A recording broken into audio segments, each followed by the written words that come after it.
Charles Manning's life was one of wealth and solitude. His sprawling estate reflected his outward success, but inside, it was a monument to loss. It had been 2 decades since his wife, Margaret, and their young son, Daniel, vanished without a trace.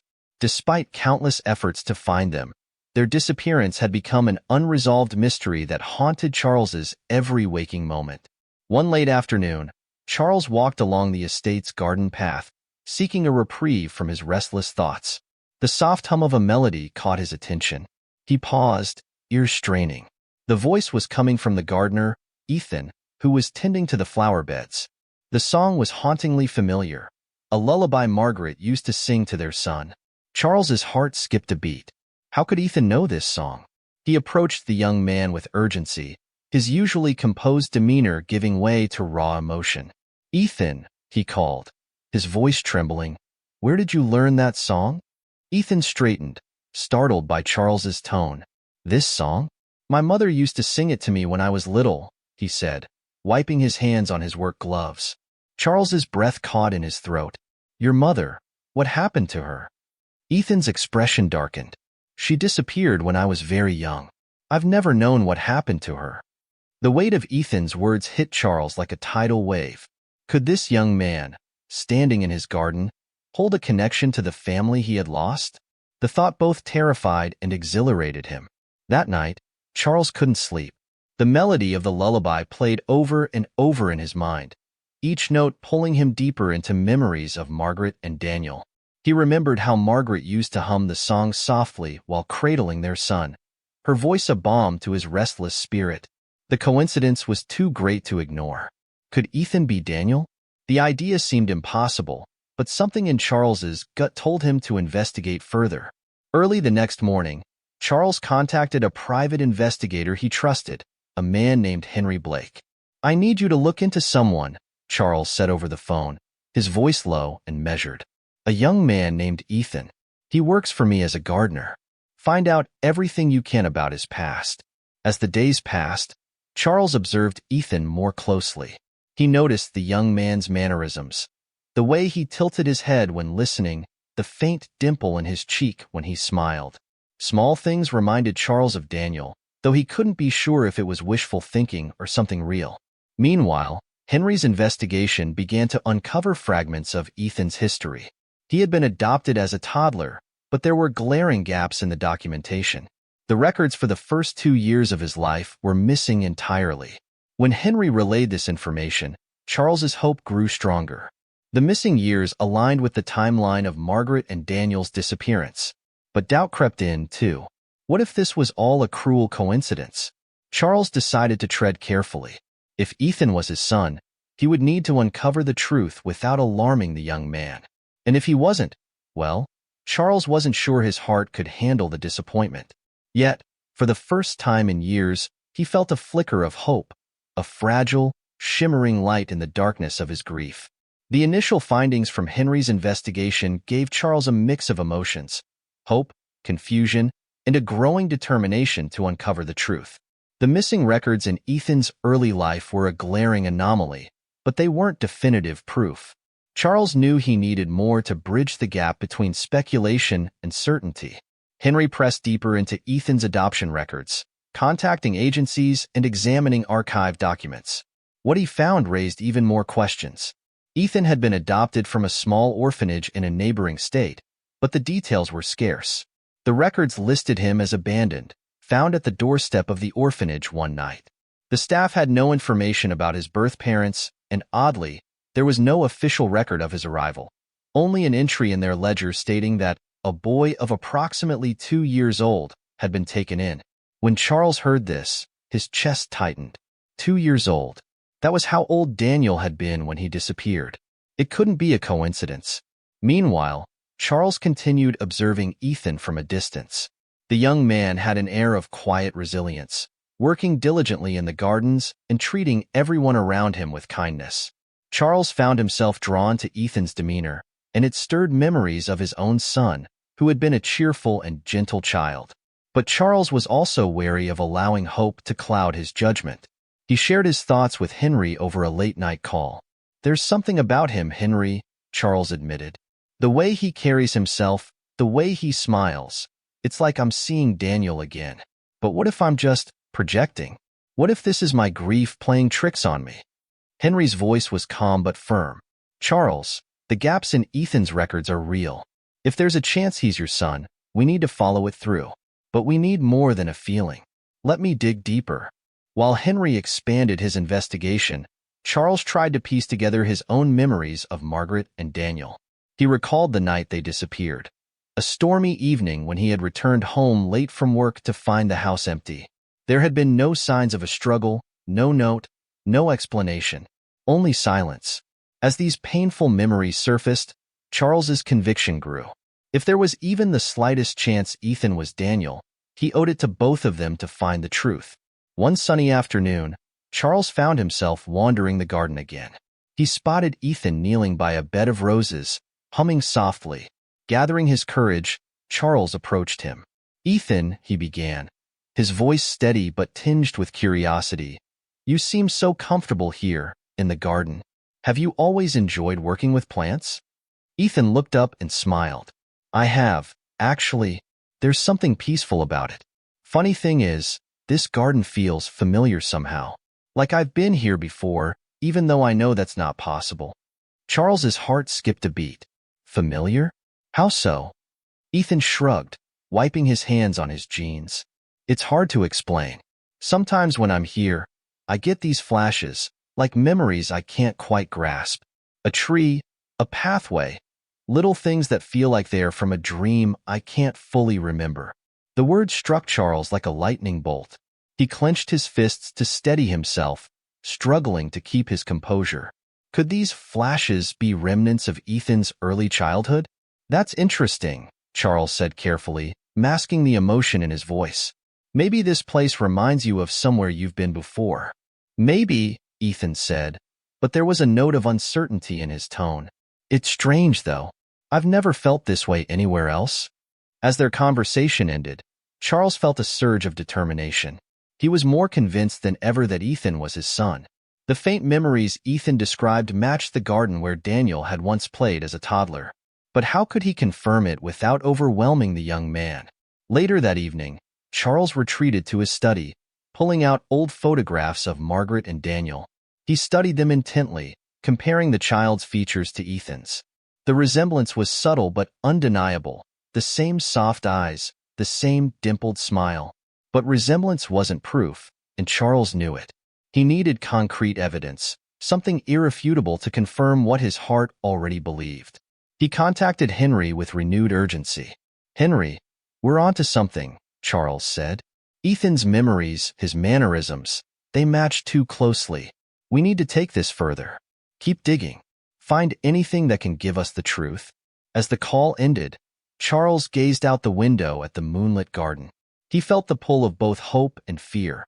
Hope that he was finally close to reuniting with his son, and fear that the fragile dream might shatter. Either way, he knew he couldn't stop now. The truth was within reach, and he was determined to uncover it. Charles had searched every corner of his estate for answers over the years, but the garden conversation with Ethan had rekindled his determination. One afternoon, while rummaging through old belongings in the attic, he stumbled upon a dusty wooden chest. The chest had been untouched for years, containing mementos from his life with Margaret, a collection of photographs, letters, and small keepsakes. As he sorted through the items, his hands trembled when he uncovered an old leather-bound diary. It was Margaret's, unmistakably hers, with her delicate handwriting etched into the first page. "To keep my thoughts safe," the inscription read. Charles sat down, his breath heavy with anticipation, and began to leaf through the pages. At first, the entries were filled with ordinary musings. Notes about Daniel's playful antics, memories of their shared dreams, and expressions of love for their family. But as he read further, the tone of the entries shifted. Margaret wrote about a growing sense of unease. She described feeling watched, as though someone was tracking her every move. Charles's stomach churned as he read her words. "I don't feel safe anymore. I worry about Daniel. If anything happens to me, it will be because of Victoria's schemes. She's too envious, too manipulative. I fear what she's capable of." Victoria, Charles's younger sister. She had always been ambitious, often crossing boundaries to achieve her goals. But Charles had never imagined she might have played a role in his family's tragedy. Further entries revealed Margaret's plans to leave with Daniel. She feared that Victoria's growing influence over Charles and the family's business could put their son in danger. "I need to protect him," Margaret wrote, "even if it means disappearing." Charles's hands shook as he pieced together the implications. Had Victoria been involved in Margaret and Daniel's disappearance? Could her betrayal have forced Margaret to flee? And if so, how had Ethan, possibly Daniel, ended up abandoned at an orphanage? The diary ended abruptly, with the last entry written just days before Margaret and Daniel vanished. It was a plea for forgiveness. "Charles, if you ever find this, know that I did it all for Daniel. I pray you'll understand someday." Charles's grief and fury collided. He felt the sting of his sister's betrayal and the crushing weight of his own failure to protect his family. He knew he had to confront Victoria, but he would need evidence to force the truth from her. Determined to act, Charles summoned Victoria to the estate under the pretense of discussing family business. She arrived with her usual air of confidence, dressed impeccably and carrying an air of superiority that had always irked him. "Charles," she greeted, her voice smooth, "what's so urgent that you needed to see me immediately?" Charles didn't waste time with pleasantries. He placed Margaret's diary on the table between them, its presence a silent accusation. Victoria's eyes flickered to the diary, and for a brief moment, her composure faltered. "What is this?" she asked, her tone feigning ignorance. "It's Margaret's," Charles said coldly. "I found it in the attic. She wrote about you, Victoria, about her fears, about the danger you pose to our family." Victoria laughed nervously. "Danger? That's absurd. Margaret was always overly dramatic. You can't seriously believe?" "Enough." Charles's voice thundered, silencing her. "She was afraid of you. And now, 20 years later, I have reason to believe you were involved in her disappearance. If you have any shred of decency left, you'll tell me the truth." Victoria's eyes hardened, and her mask of civility dropped. "Fine," she said, her voice icy. "Yes, I had my disagreements with Margaret. She didn't understand the pressures of running this family. She was too soft, too naive. But I never wanted her to disappear." "Then explain why she felt she had to run," Charles demanded. Victoria hesitated, then leaned forward, her voice lowering. "I only wanted to ensure the family stayed strong. Margaret was talking about taking Daniel and leaving. I may have tried to scare her into staying. A few threats, a little pressure. I didn't think she'd actually go through with it." Charles felt a wave of disgust. "You threatened her? You put our son at risk for your own power games? She was going to ruin everything." Victoria snapped. "And look where we are now, Charles. You're still wallowing in grief, and I've been holding this family together." Charles rose from his seat, towering over her. "Holding it together? You tore it apart. And now, I'm going to find out everything you've been hiding. If you've done anything more to harm Margaret or Daniel, I'll see to it that you pay for it." As Victoria stormed out, Charles called Henry, his voice filled with resolve. "I need you to investigate Victoria's activities from 20 years ago. Every meeting, every transaction, every lie. We're going to uncover the truth." That night, Charles stared out the window, his thoughts on Margaret's final words in her diary. He vowed to bring justice for his family, no matter what it took.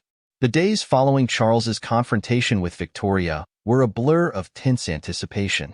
Henry worked tirelessly, poring over records, tracing connections, and following leads that might unravel the truth behind Margaret's disappearance and Ethan's potential identity as Daniel.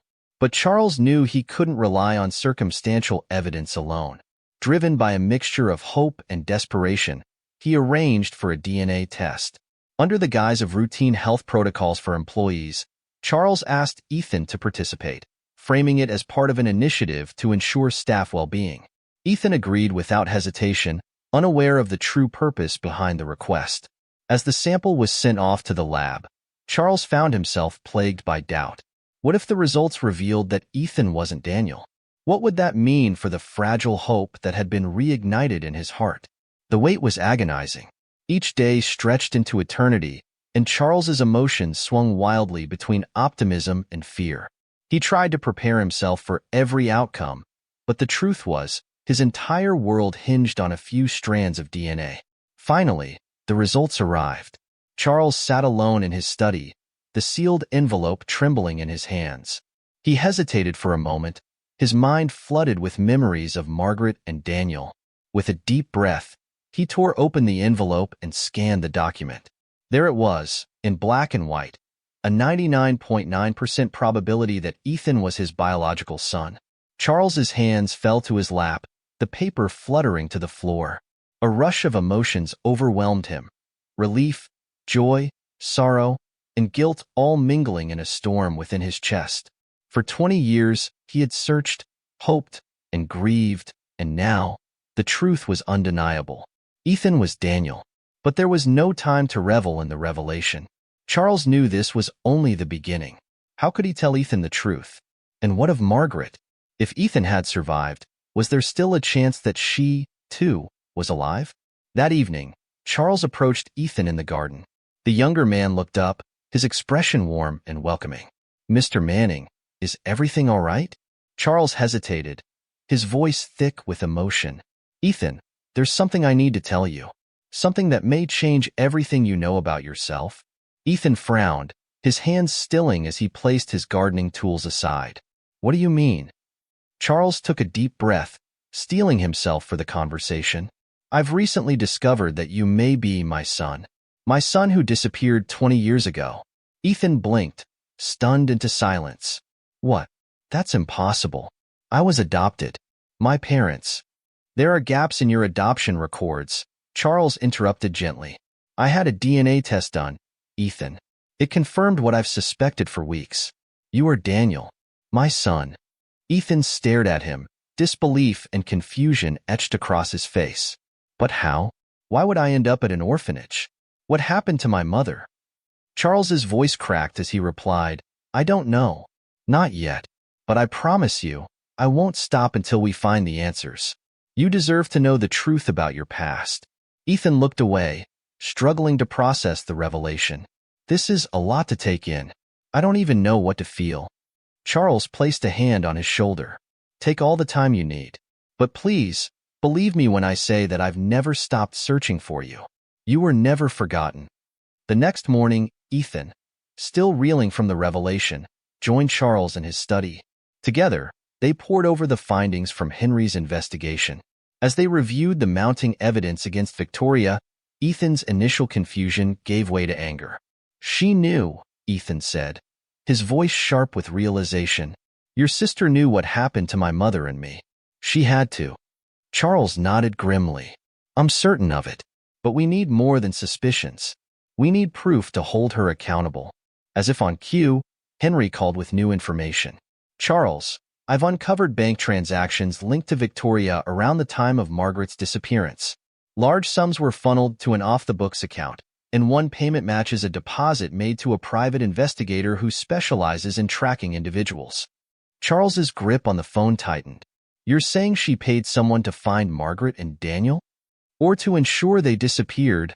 Henry replied. "There's more. I forwarded the details to the authorities.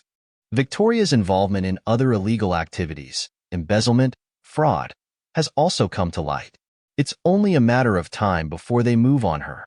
Later that day, Charles and Ethan faced Victoria together. She was seated in the grand sitting room, her poise intact but her expression guarded. "Victoria," Charles began, his tone cold, "we have evidence of your betrayal. You manipulated Margaret, endangered Daniel, and abused this family's trust." Victoria sneered, her confidence wavering. "You have nothing substantial. Whatever you think you've found." "We have proof," Ethan interjected, his voice firm, "and the authorities do too." For the first time, fear flickered in Victoria's eyes. "You don't understand," she snapped. "Everything I did was for the family." "No," Charles said, his voice rising. "It was for yourself. You tore this family apart, and now you'll face the consequences." As Victoria realized her downfall was imminent, the mask of superiority crumbled. The weight of her actions and the approaching repercussions silenced her. Moments later, police arrived to arrest her, their presence marking the end of her reign of deceit. As she was led away, Charles turned to Ethan, his resolve stronger than ever. "This isn't over," he said. "We still have to find Margaret. And we will, together." With Victoria's arrest, Charles thought he could finally catch his breath, but there was still one more puzzle piece left: Margaret. The truth about his son had come to light, but his wife, the woman he had loved with all his heart, remained a mystery. Had she truly disappeared all those years ago, or had she been forced into hiding? The investigation into Victoria's role in the family's downfall continued, but Charles knew that this was only the surface. He couldn't allow himself to rest until he knew what had happened to Margaret. It was clear now that Victoria had been the architect of much of the deception, but how far did her involvement stretch? One evening, Charles met with Henry, who had been following up on all the new leads. "We've dug deeper into the private investigator Victoria hired," Henry said, sliding a manila folder across the desk. "He was one of the best in the business. We have reason to believe that Margaret was targeted well before she disappeared, probably by someone close to her." Charles's heart thudded in his chest. "Who?" Henry paused, flipping through the documents. "This is where it gets complicated. The investigator's report shows a pattern of surveillance on Margaret. Not just her. There are also references to someone else, someone she trusted." He looked up at Charles, his expression grim. "There's a possibility that Margaret's disappearance wasn't voluntary. We believe she may have been forced to leave because of what Victoria was doing." Charles clenched his fists, the rage threatening to overwhelm him. Victoria was behind it all. She orchestrated everything, including Margaret's disappearance, and she must have known where Margaret went. "But Charles," Henry continued, his voice careful, "there's a crucial detail. The investigator didn't just follow Margaret. He also had reports about someone else, someone who was involved in all of this." He handed Charles another sheet of paper. The name on the page made Charles's blood run cold. Linda. Linda, his own sister, had been a shadow in the background of their family for years, but Charles had never suspected she might be involved. She had always been the quiet one, the one who seemed content to stay out of the limelight. But now, with Victoria's betrayal laid bare, it seemed that Linda's role in the family's dark history might be much more significant than anyone had imagined. "Linda knew," Charles said softly, almost to himself. "She knew everything." Henry nodded. "She was part of the plan. According to the reports, she helped Victoria cover up Margaret's disappearance and was the one who handled the communication with the investigator. We're still trying to piece together how deep her involvement went, but it's clear she wasn't just a bystander." Charles felt his world tilt once again. The betrayal had run deeper than he could have imagined. His own family, his sister, his blood, had conspired against him. And now, as he turned his gaze to Ethan, he realized how much more was at stake. This wasn't just about the past. It was about the future, about healing the wounds that had festered for so long.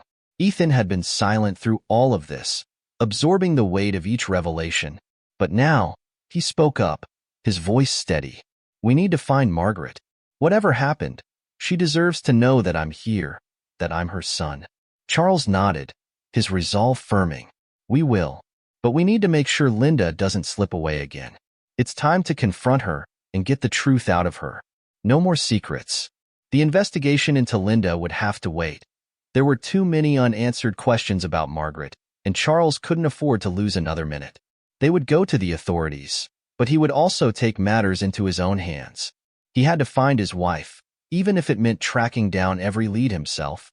It wasn't long before Charles and Ethan found themselves in a small, out-of-the-way town that neither had ever heard of before. A tip-off from a source who claimed to know about a woman who fit Margaret's description had led them here, to a remote house on the outskirts of town. Charles could feel his heart pounding in his chest as they parked in front of the modest home, the warm glow of a single light shining through the curtained window. For a moment, neither of them spoke. Ethan was the first to break the silence. "This could be it, right? This could be where she's been all this time?" Charles nodded, but his thoughts were far from certain. He had to believe it was Margaret, but doubts still lingered. What if this was another false lead? What if they were too late? He swallowed hard, trying to push the fear aside. They approached the front door, and Charles knocked gently, his knuckles tapping the wood with a sound that seemed too loud in the quiet night. Seconds felt like hours as they waited. Then, the door creaked open, revealing a woman who looked older than he remembered, but still unmistakably her. Margaret? Charles's voice cracked as he spoke. The woman's eyes widened in recognition, but she didn't step forward. Charles, she whispered, as if testing the name. But how? Charles's heart soared. It's me, Margaret. It's really me. He stepped closer, reaching out as though afraid she might disappear if he didn't. Margaret took a step back, her face pale, but then, slowly, she extended her arms. Without another word, they embraced, and Charles felt a flood of emotions rush through him. He could hardly believe she was here, alive, safe. After a long moment, they pulled apart, and Margaret's eyes filled with tears. I didn't want to leave you, Charles. I swear I didn't, but I had to. For Daniel. I know, Charles whispered, pressing his forehead against hers. I know everything now. You did what you had to do to protect him, and I've spent the last 20 years looking for you. I won't let you go again. Ethan stepped forward hesitantly. Mom. His voice broke as he spoke the word he'd never thought he would say. Margaret's eyes filled with tears as she turned toward Ethan. Daniel, she asked softly, is it really you? Ethan nodded, a quiet sob escaping his lips as he finally stepped into her arms. For a moment, time seemed to stand still. Everything else faded away, and it was just the three of them. A family reunited after 2 decades of pain and uncertainty. As they stood there, wrapped in each other's arms, Charles knew that the road ahead would be long. But for the first time in years, he had hope. The wounds of the past would take time to heal, but with Margaret and Ethan by his side, he believed they could rebuild their family. Together, they would move forward, determined to reclaim the years lost to lies and betrayal, and forge a future filled with love and redemption. And so, the story of Charles, Margaret, and Daniel, the family torn apart and brought back together, came to an end, but a new chapter was just beginning. A chapter full of promise, forgiveness, and the possibility of a future they would create together. In the months that followed, Charles, Margaret, and Ethan rebuilt not just their home, but their lives. The echoes of the past, though still present, no longer held them captive. With each passing day, the wounds began to heal, slowly but steadily. Margaret had a quiet strength that comforted Charles, while Ethan, Daniel, as he had always been, found himself adjusting to the new reality of being part of a family once more. The bond between them grew as they shared stories, reconnected with old memories, and forged new ones together. Victoria's betrayal, though painful, had revealed the truth they had long been searching for. Linda's actions were uncovered, and though justice was slow, it came, as it always does. The years of deceit had left scars, but they no longer defined the future they were creating. In the evenings, Charles and Margaret would sit on the porch, watching the sun set over the horizon, a symbol of the new beginning they had earned. Ethan would often join them, and they would talk about everything and nothing at all, a family reunited in the most unexpected of ways. They knew the road ahead wouldn't be without challenges. Trust had to be rebuilt, and the past couldn't be erased. But for the first time in a long while, they were no longer searching for answers. They had found them, and now they could finally move forward, hand in hand, with hope in their hearts and love guiding their way. The story of their family, of loss, betrayal, and ultimately reunion, was one that would live in their hearts forever. And as they stepped into the future, they did so knowing that no matter what, they were together. And that, in the end, was enough. Thank you so much for taking the time to listen to the entire story. I hope you enjoyed the journey and found it as engaging as I did while bringing it to life. If you like the story, don't forget to hit that like button and subscribe for more exciting content. Your support means the world, and it helps me create even more amazing stories for you to enjoy. Also, feel free to share this with your friends and leave a comment below with your thoughts. I'd love to hear what you think. Thanks again for being here, and I can't wait to share more with you soon.